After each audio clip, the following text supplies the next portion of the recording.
Okay, so I want to say good evening, everybody. My name is Emene Fayi.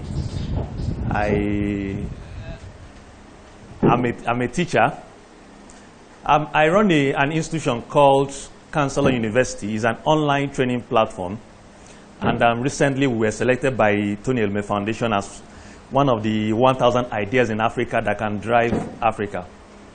So what I want to do today with us is to share some ideas that I feel will help us in the period that we are in.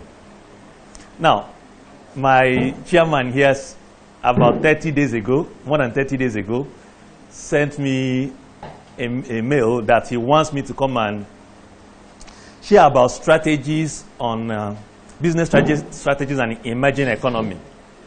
But something happened 2 days back.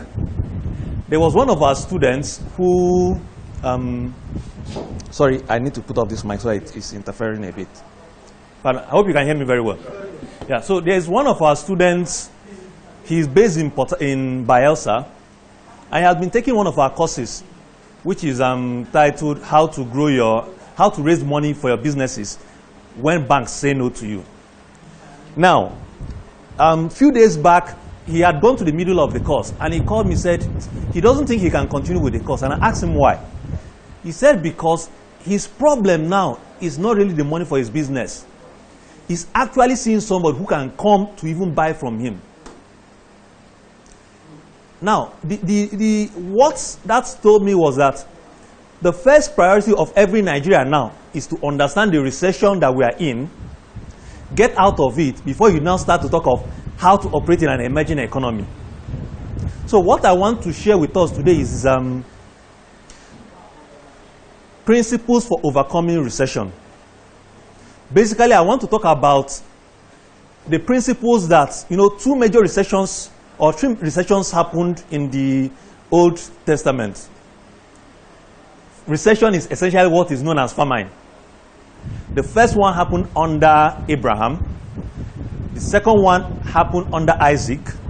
The third one during the time of Joseph. Now, if you can understand how these patriarchs managed the recession such that it did not even affect them and they were able to thrive, if you can understand the biblical principles that they were able to deploy, it can help a lot of us. Because it was just a few weeks back I was studying this principle, and I started to see things, and those principles, the things I've been learning there, I've been putting them in my own business. So I want you guys to, take the points that you want and try to implement them in your life and in your business. But first of all, what is recession? Now, according to the Oyibo man's definition, recession is when the GDP of a country drops in 2 quarters. But what does it mean to you and I? Recession means when the purchasing power of your salary or your income cannot meet your needs every month for 6 consecutive months. Meaning that what you have in January, by June you still have that amount, but that same amount can no longer take care of your family. It means that recession has hit you. Now, if you follow the history of the world, recession comes in cycles of 7 years. That is what Joseph was telling the king. 7 years of plenty and 7 years of famine. For those of us who can remember, the last time there was recession in Nigeria was in 2009. That was when we had that 2007-2008 global economic crisis. It came to Nigeria early 2009. If you check it 2009 till now, approximately 7 years. The last time it hit the world was 2007-2008. If you can remember last year, everyone was saying it's about, like the world economy was about to collapse. If you check it again, almost 7 years. Now, if you understand this trend, it will now teach you what are the things I need to do to avoid the recession when it starts to come. But the challenge is that, unlike Pharaoh that had the luxury of having the dream, so that Joseph can interpret before the recession came, we are already in the recession.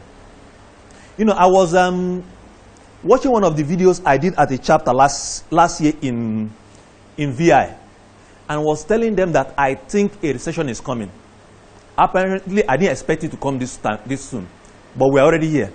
Now, the question is, since we are in the recession, how do we get out of it? And that is the things I want to share with us. I pray that we take this thing very serious, because we are just entering this thing. We are just getting into it. And when you enter into it, it's not just something that you say, okay, by tomorrow it will end. Yes, the CBN governor today said that by the end of the fourth quarter, we'll be out of it. I don't think so. Because before you can get out of something, let's say you are fighting and somebody gives you a blow and you're feeling dizzy. You need to get yourself first before you can now start to fight back. Nigeria is so dizzied by what is happening that our government can't even see what to do. So the question is, what do we need to do within this recession, so that at least we as individuals and as businessmen can also survive it? So I just want to share with us a few things, and because of time, I might not go through the Bible, but it's taken basically from Genesis 47 and Genesis 27, that talks about how Isaac and Joseph were able to overcome the two major recessions. So I want to start by sharing with us, in the midst of the recession, in the time of Joseph, that Joseph recession is not only recorded in the Bible. There's actually, in the ancient Egyptian world, when they want to record a major historical event, they'll go to a rock, and they now carve into that rock what actually happened during that time, so that their generations to come will not forget it. Recently, a rock was found in Egypt, and on that rock was a record of that particular famine. So you can actually go online and Google extra-biblical account of the Egyptian famine. So this is not just say like, okay, one of the stories. This is something that actually happened. Now, how did Joseph handle it in the midst of the recession? When the first thing that he did was they had a plan. They started to save. The worst thing that you can do to yourself is not to have a plan of how you are going to run your business, or how you're going to run your life. Joseph laid down a set of plans. And see what happened. The first time the Egyptian came to them, say, we want to buy. They started to buy. And what happened? Their money failed. One of the major things that had to happen in every recession is that money will fail. And what does it mean that money will fail? Inflation. Last month, Nigeria, for the first time in, I can't think, close to 30 years, Nigeria inflation rate hit 17.something%. We have been in about, for the past 5 to 6 years, single digits. 9%, 7%. Now, what does inflation mean? Inflation means, let me use the example of 10% inflation.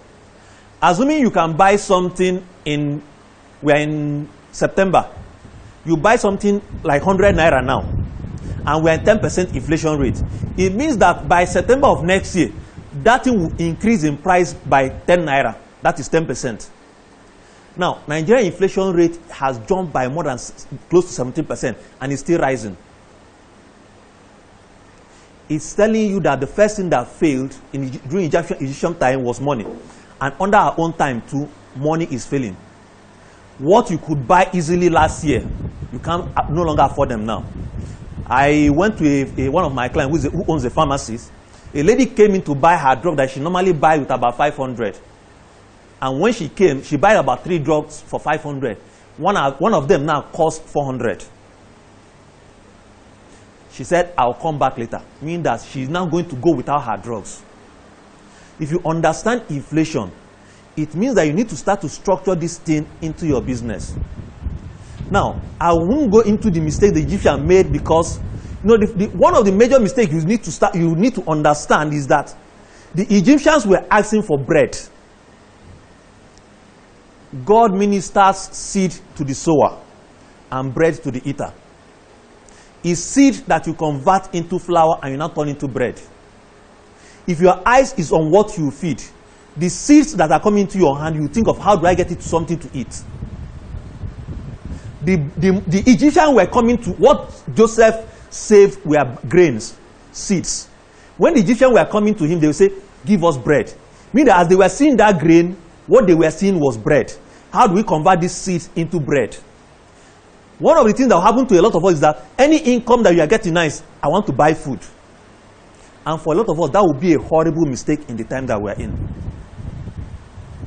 Because as long as your mind is on bread, I want to get money to buy food. Every income you get will go into food. And what recession needs is investment. Now see what Joseph did to them. When they have now sold themselves to the Pharaoh, he said, I will give you seed. And this seed, the first part, when you sow them, the first part you give to Pharaoh. The second part you sow as seed. You plant. Meaning that you ask yourself, this guy is giving them, I know say, take this seed and eat. He said, this thing I'm giving you, go and plant it. The point I'm trying to make is that the income that is coming to you now, make sure that you are reinvesting a huge part of it into your business.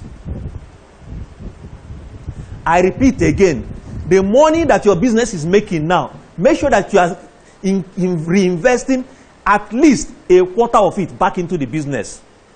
Because if you are focusing on what you eat, let's say you run a business of about, let's say you do a turnover of about 100,000 every month. And the 100,000 comes in, you say, okay, rice don't finish. You buy one bag. How much do you have left to do business with? 80,000. You use that 80,000 again. Next year, Gary has finished. You take out under 20,000. How much is remaining? 60,000. And in less than 3 to 4 months, that 100,000 has disappeared. The first thing, apart from taking care of the Pharaoh, the first thing that Joseph asked them to do was sow your seed, reinvest in your business.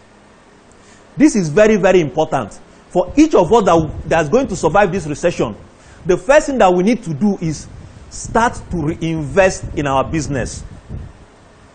Now, Joseph also, because there's something that happens in every recession. There's a huge transfer of wealth. The money of the Egyptians went from their pockets to the Pharaoh's pockets. The cattle and herds, flocks of the Egyptians went from the Egyptians into the Pharaoh's pockets. Their lands, as the recession was getting worse, went from their ownership to the Pharaoh's ownership. If you don't understand, if you don't plan very well, and if you don't start to reinvest in your business, what you currently have, to him that has, more will be given. To him that does not have, even that one which he has will be taken away from him. That is why I always like to share this example. A woman is frying akara. A woman who is frying akara and somebody like who owns Havana Hospital, who needs money more? Sorry, who needs the money? As who is more well-to-do? Havana. Okay. Now this woman frying akara. Let's say she fries akara with about 5,000. Havana lives in the best duplex. This woman might live in a shanty. This woman child falls sick. She takes the 5,000 that she has using to run her business, rushes the child to the hospital.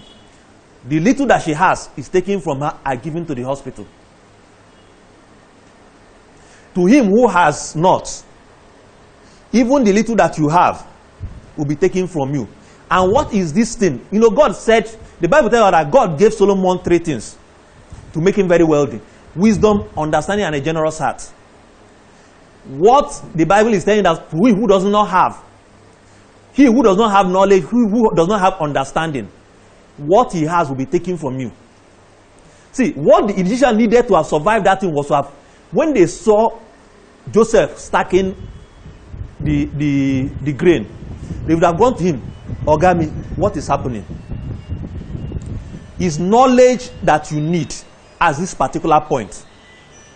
The knowledge that you are using to run your business when things were going well can't really move you, sustain you now. Assuming you want to become a medical doctor, what do? You go to a school and study medicine. Assuming you want to drive a car, what do? You go and learn how to drive. Now, maybe you know how to drive manual. If they bring out this electric car, what do you need to do? You go back and learn how to do it. Meaning that for you to move from one level of driving a manual car to an electric car, you need to acquire more knowledge. In the business that you are doing currently, when was the last time you read a business book on how to move your business forward? When was the last time you said, okay, we are moving into a recession. What do I need to learn now on how to survive recession? Because if you don't have the knowledge now, and if you don't start to learn on what are the new knowledge I need to acquire on what to do to move out of recession, even the little cash, the resources that you take will be taken away from you and given to those who have no more knowledge and understanding than you. Let me give you, because I have a pharmacy background, let me share a simple thing with you. Let's say you have malaria. You walk into a pharmacy. Okay, you have malaria, it's blah, blah, blah, blah, blah, so I need to give you a medicine. At the end of the day, everything comes to about 5,000. From the little resources you have, you pay. But for me, because I have medical knowledge, when I feel I have malaria, what do I need to do? I walk into a pharmacy, I say, do you have artemether-lumefantrine? They say, yes, we have. There's, I say, no, artemether-lumefantrine. There's one for 200. The one, what is in the one of 200 is exactly what is in the one that they say sold to you 1,005. But because I have that knowledge, I know that what that 200 will do for me is exactly what that 1,005 will do for me. In this recession, to him who does not have knowledge, the money and the resources you have will be taken away from you. The next thing that you need to do, most importantly, is investing in your business and invest in yourself. What Joseph told them to start to do was give to Pharaoh, sow the seed, and feed yourself. Not feed your family, not feed your children, feed yourself. It means that after you invest in your business, the next person you need to invest in is yourself. I was once listening, a few years ago, I was listening to Sam Adeyemi. He said that if you are poor, don't try to help any other poor person. Because when you are poor and you're trying to help another poor person, two poor people cannot help themselves. That the first thing you need to do is to climb out of that hole. Then when you are at the top, you can now put your hand to lift up somebody. But if you're inside the hole and you are trying to help somebody else, both of you won't have enough energy to climb out. So as much as possible, try to develop yourself, try to build yourself. That is what Joseph told them to do. Give the Pharaoh, invest in your business, feed yourself. The next thing he asked them to do was give to your people. Meaning that this is not the time to manage any staff. The resources you have now must be to get the best hands in your business. Anybody who you have looked and the only reason why he's still in your system is because of sentiments, that person needs to go. Now, there's something I consult for a lot of businesses. And one of the things I always tell them when I come into their business, they're having business challenges, that I tell them that assuming you have cancer of the hand and you're a table tennis player and the cancer is still at your palm, I say, what do you need to do? They say, well, they don't know. I say, well, for you to survive, despite the fact that your major source of income is your hand, and that hand has cancer, for the body to survive, you need to cut off that hand. If you look at your business now, and there's somebody who is not delivering value, that is a cancer in the business. And if you don't have enough confidence to tell that person, we don't need you now, that business will die. And when it dies, it takes down the whole body. I don't know if I'm making sense. Then the next one, after he said your people, he said, take care of your family. Meaning that after you've done giving to Pharaoh, done your business, done yourself, taking care of your staff, you now need to take care of your family. Why is he putting your family in the fourth place instead of first? Because your family is a source of consumption. But these other first three are source of production. There are basic needs that every human being needs to survive. What any man needs to survive, Gary can give you enough energy for you to keep going. I think a bowl of garri now might be like maybe 500. But that same equivalent of wheat might cost about 3,000.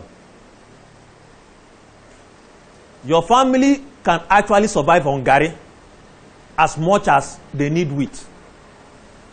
Which means, don't start, the money that comes in, don't use it to buy wheat first to feed your family. Put it in the investment in your business and yourself so that this it can be generating. And the one that is made, if it's garri that you can afford for a family, let it give you people the garri. Because if you do your family first and you look at their needs, okay, oh, people are not eating wheat or fried rice for a long time. And what you need to run your business goes into your family, that business will go down. And the worst thing that can happen to you in this time and situation is for you to have a business that is crashing. There's also another thing that Joseph did, which is also what I think is very important for each and every one of us here. Joseph told, when the Egyptians had sold themselves to the Pharaoh, Joseph said he now moved them from where they are into the cities. Now this also did, I want to explain this more with what Isaac did. During the time, the famine in the land of Canaan, they said Isaac moved from where he was to Gaza. Now, if you know, in the map of the Middle East, there's a part that is more like the shape of a moon. It's called the Fertile Plain. Now, what Isaac did was to move from that very dry area to this place that with little effort can give him productivity. What Joseph did with the Egyptian was to move them from their cities into another city, which means he moved them closer to the Niles. That was why he said he moved them into the city and asked them to sow. Because if there was no rain, why isn't he asking them to sow? Meaning that there was actually somewhere they could put the seed and it gave them results. It means you need to look at your business or whatever you are doing and ask yourself, how do I need to realign myself in this situation? For a number of years, what I've been doing has been going to people's offices to do trainings for them. But recently, over the past months, less than a year now, I asked myself, for me to train a company, I need to visit their location and do the training for them. But I said, is there no other way I can do it? And what I now do is that I have a website, I do the training, I upload the training onto my website. The people now send their staff to watch the videos online, and I call them from my office, which means we can actually be training 5 companies at the same time. There was something I did for one of my very close friends. He sells AC. And in the midst of the recession, you know, there's general recession and there's personal recession. So he was having his own personal recession. When I now came to him, I said, you've been selling AC, but I think there's something you need to start to do. I said, for every person you sell AC, the transaction ends there. But that's just one source of income. Why not, after selling the AC, you start to also service the AC for them? He said he never thought about that. But as we are speaking to you, 80% of income now comes from servicing ACs. Joseph moved them from inside to the cities. Realignment is very, very critical at this particular point. And say another part of realignment, which is what Isaac, exemplified very, very well. The Bible told us that Isaac sowed in the land and he reaped 100-fold. And he became rich in cattle, in slaves, and in herds. How come somebody will sow and he's becoming rich in cattle, herds, and in his slaves and people he owns? It means that when Isaac was sowing and the seed were coming up, he was taking this in and reinvesting in another source of revenue, another source that can generate revenue for him.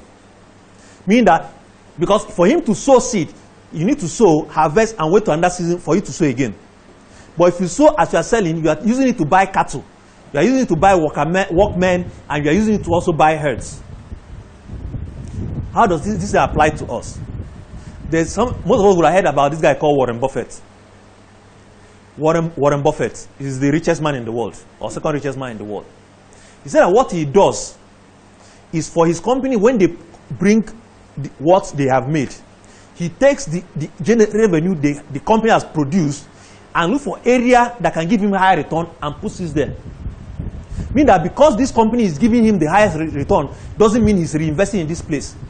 He's asking himself, where else can I take this fund that can give me higher returns? What this thing means is that look at your business and ask yourself, is there any other place I can reinvest? Is there something else I can start to do that can give me better source of income? You know, I've currently published about 5 books. And this is actually one of them. Now, what do I do? I actually, you carry it along. Wow, that's wonderful. Okay. It's been close to, how many years did you buy that in? Wow. Because that book is close to about 2-3 years old, and she's been carrying it along. I think, not because I wrote this book, but this is one of the kind of books anybody needs in this particular time. Before I continue, let me just read something that I came across it while I was preparing for this. And it's something that most of us do, which I think is dangerous, which if you don't stop doing, can affect you. It says, for some reason, I find, the title is Stop Taking Money Home. For some reasons, I found that the money I take home with the hope of using it or banking it the next morning tends to disappear. Sometimes, something always crops up that forces me to spend the money. Always amazing is the fact that when I pay the money into my account or leave it in the office, we always find ways to get by in the house without an emergency that require me to spend more money. Learn to start paying your money into the account before the close of work. Have an ATM link to an account that contains only the money for the upkeep, house upkeep. Most importantly, do not take a huge amount of money home over the weekend, especially if you are budgeted for something. If you do, I can assure you that part of it would be consumed by something that would seem very important to you because you know there's cash in the house. Let me break it down for you. You have 10,000 in the house. You say, okay, by Monday I'll put it in the bank. And your long-time friend visits you. What do you think you do? This friend deserves at least, if not a wine, a malt.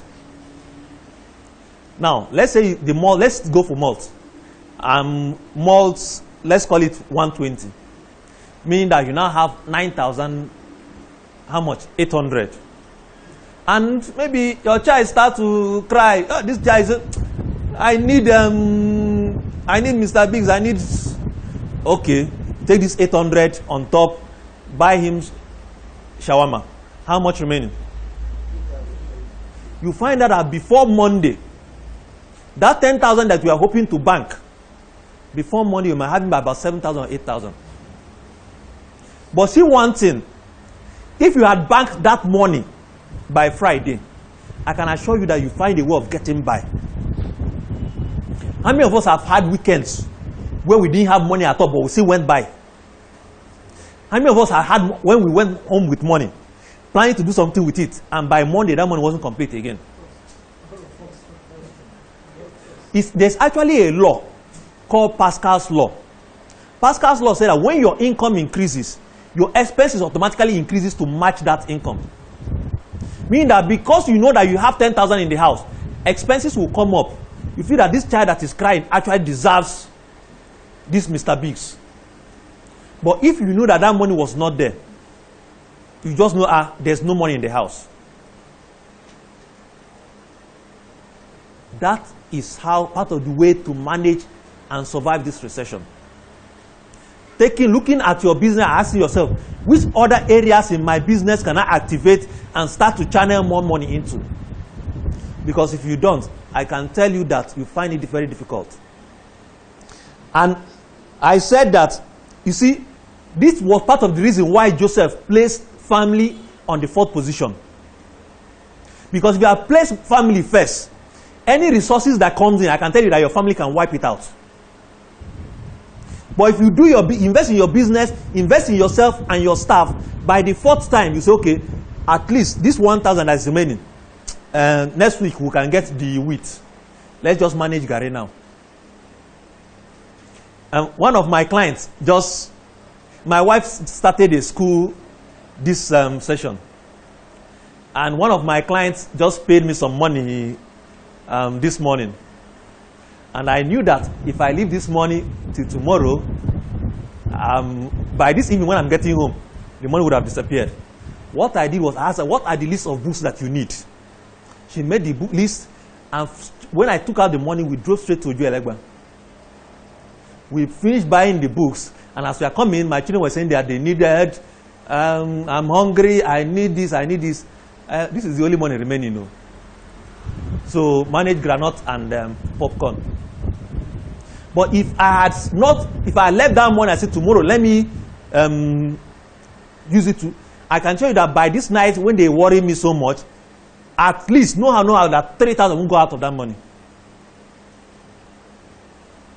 I don't know if I'm making any point to you guys. Yes. You need to start, because I'm not saying this money is coming from my own business, but I can see that her own business has potentials to grow. So I'm taking it from where it's coming and putting it to somewhere else that I can see is viable and can give more returns. Study your business. Don't just be a one-track person in this season that we are in. Even if you're a worker, as you are working, ask yourself, which other area can I add value in this organization? There's something I always do when I was still consulting, before I said this is my online platform.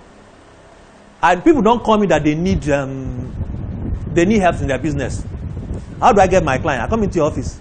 Wow, you're doing well, but this thing that you put here, if you turn it like this, you might do well. Say, turn it down, you see. Turn it, wow, it's looking better. This is your staff that is operating like this. If you do this thing like this, it will do better. Wow, it's true. So what do you think we need to do in our business now to drive it? Consultancy job has landed. Meaning that if you go into any place and you start to say, how can I help out? How can I add more value? See, once you are a problem solver, you attract money. God never gave Solomon physical cash. Go and read your Bible again. After Solomon prayed, say, God gave him wisdom, understanding, and a generous heart. These are the 3 critical things that God gave him. And see, another thing too, which I think is very important to surviving recession, is building the right relationship now. One of the things that all the 3 patriarchs did in during all the recession was they got as close as possible to the kings. Abraham went close to the Pharaoh. That was how they could even see Sarah. Isaac went close to Abimelech. That was why Abimelech could actually look out of his window and see him in his own compound playing with his wife. Joseph was beside the Pharaoh. You need to understand that the relationships that brought you to where you are now cannot actually take you out of this recession. Let me give you a particular example of what happened to me. You know, I used to have this I call them acquaintances. I wasn't so close to them, so we used to greet. So I didn't really see them as, I didn't got too close to them. But, you know, one of the things when we are getting this partnership with Tony Elumelu, they said that make sure you attend one social gathering once every month and invite one of your clients. So I said, okay, these guys, I don't know them. So what we started to do was, we started to organize business meetings. So during that business meeting, I attended, and there was just these two people. So we were discussing my business. I said, so how do you make money? I said, well, we offer courses, people pay their fees.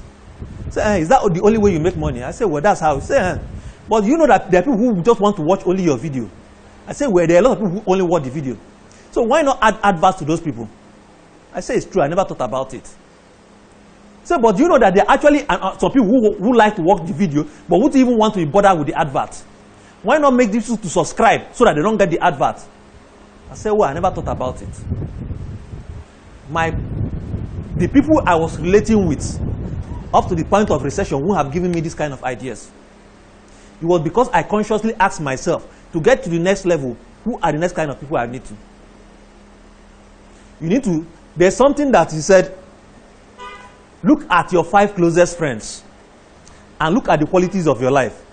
That gives you a summary of your life over the next 5 years. If you look at the 5 closest people to you, apart from your family, and you don't like the quality of life they are living, and you want to step up, the first thing you need to do is to look at people who are in the upper class. I say, what are they doing? Get into close relationship with them. The information that will change your life are not in the circle that you are operating currently. If Abraham will move to Egypt and get close to the Pharaoh, Isaac moves to Gaza, got close to Abimelech, the king of Gaza. Joseph went to Egypt, got close to Pharaoh. It means that, and see something about God, I don't know why he does it, but God tends to give extraordinary ideas to people who, in quote, we call unbelievers. And until we start to understand what they are doing and bring it into our life, not the sin, because let me give you a particular thing. When God wanted to, who did the dream go to in the time of the famine? Pharaoh. Jacob was there.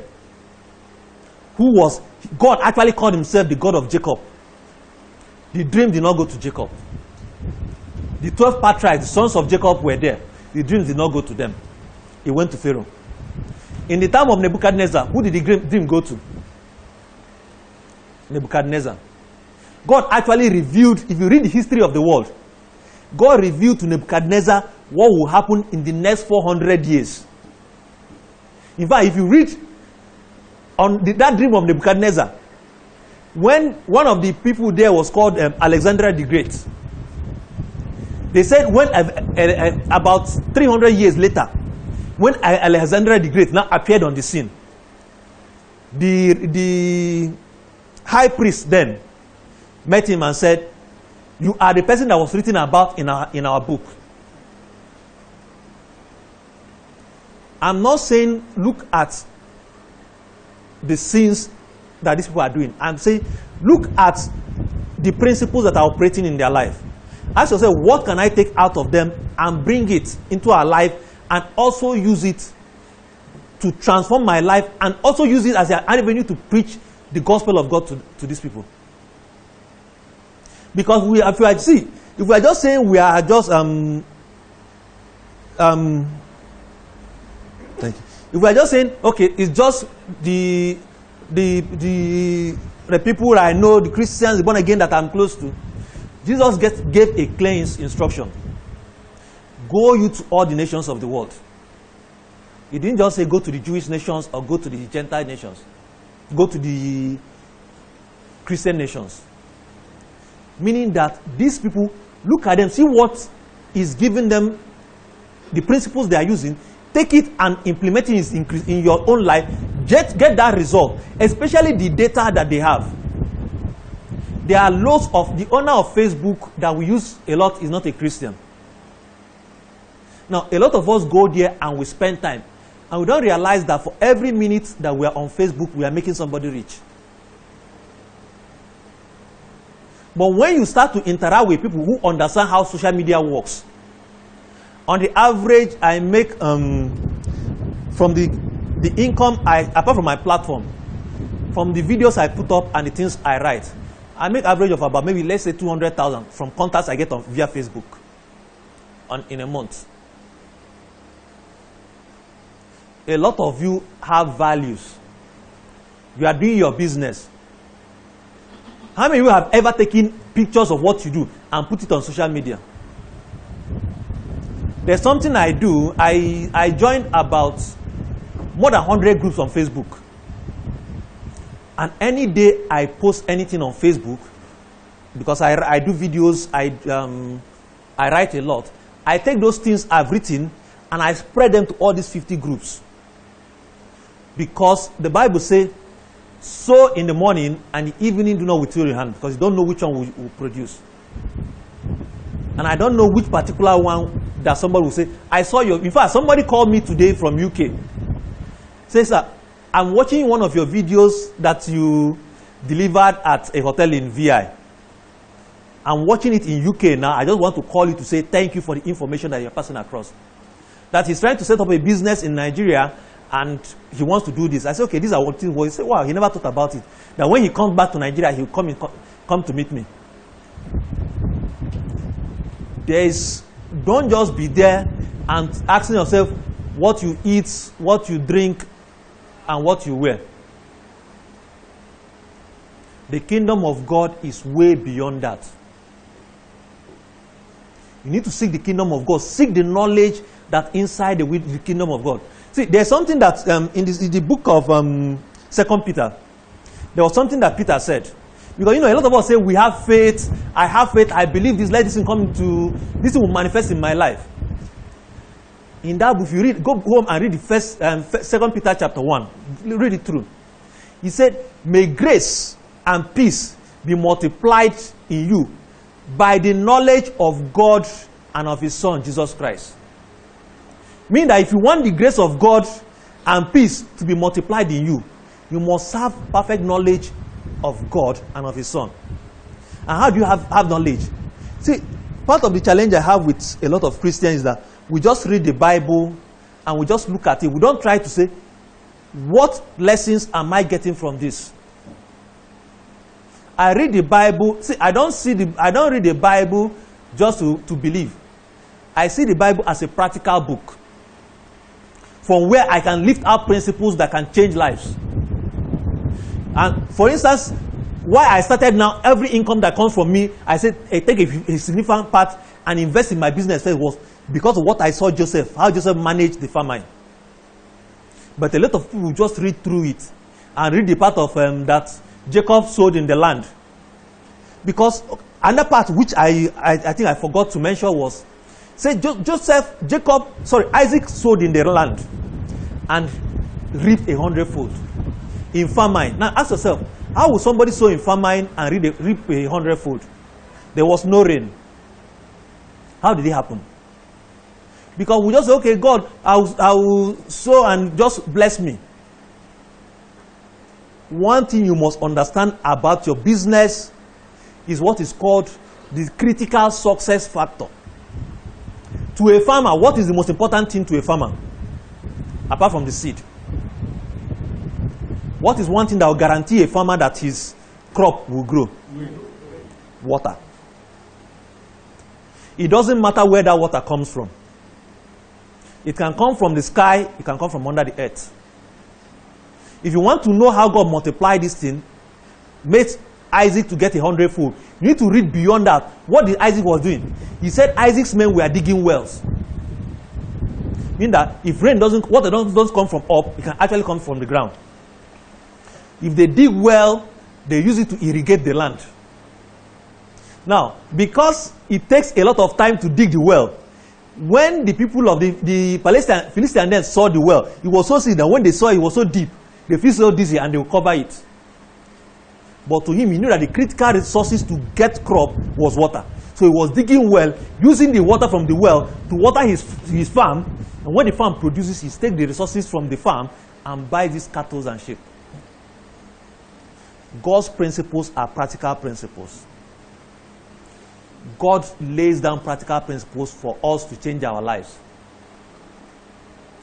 And the Bible tells us that my people perish for lack of knowledge. What I've tried to do in each and every one of us is to sow that seed in our heart. But in conclusion, most of the time I always finish my story in full gospel with this story. And all of us who are listening to me will fall into one of these 4 categories. And it's about the parable of the sower. They say a sower went out to sow. As he was sowing, some seed fell along the way. And that seed, the birds came and ate them up. The first, among all of us, there are some of us, as you are hearing this thing, as it's entering here, by the time you are leaving this door, it's disappearing. It's part of the principle of life. There's actually a law called Pareto principle. That 80%, 20% of the people in any gathering will use 80% of whatever is shared in that gathering. That is why even now in the world, 20% of the population of the world control 80% of the resources of the world. That is why if you come in the business you are doing, you see, in all these markets, it's about only 10 or 10 people are doing very well. It's because of Pareto principle. So the first four amongst us are enters here, goes there. The second group are those that said, as he was sowing, the seed fell on shallow grounds. And immediately they came up and the sun came on them and they withered. Some of us, as we are going now, we take up this principle and we try to implement them. But there's something called habits. Habits are those things you are used to. And habits resist changes, no matter how wonderful those changes will be in your life. And you go on and you try to do something, your habits will bring you back to what you are used to. And you start continue languishing in the recession. There are those they said some seeds fell amongst the thorns. There are those of us who after living here say, I know this, I'll do this thing, but my child is hungry and I also need to first of all invest in my business. This child is going to school, he deserves a new shoe. He wore this shoe last term, now why should he wear the same shoe again? The chokes and worries of this world chokes this thing. But then there's those of us too who take this thing and say, out of everything he has shared, I'll just take 5 of them and try to practice them in my business. And for those of you, I guarantee you that you see 30-fold, 60-fold, and 100-fold returns in your business. Amen. Said, Jesus went about doing good. If you check in the Bible, there's no way that Jesus gave anybody money. What he was doing was sharing the gospel. The gospel means the good news. And the good he was doing was going about sharing the good news. What you need most urgently in your life are the vital knowledge and understanding. And when you get that knowledge and understanding, and you apply knowledge, gives you wisdom. What is wisdom? Let's say you see this, okay, let's say your child sees a stove. The light is looking very beautiful. And the child goes to that stove and says, wow, this flower, let me touch it. And touches it. And the thing hammers the child. Do you think that that child will go back again to that distance? That child has acquired wisdom from touching that light. Some of these things here, if you don't actually practice them, the wisdom that can come from it, you won't get them. It's but there's some you practice and they give you some, give you some pain. From that pain, you say, okay, this didn't work like this, let me try this way. It's from getting those extra wisdom that can transform your life. I want to say thank you all for listening to me. It's always a pleasure to talk to a gathering of people like this. People who desire to, from the gospel of God, learn things that will transform their life. People who believe that there is knowledge in the word of God. And that God is not just a God of, theories and, signs and wonders that can come out from others. That through us, we can, from what people are seeing in us, be witnesses of the changes that can come by listening to the word of God and implementing it. Thank you for listening to me, and God bless you.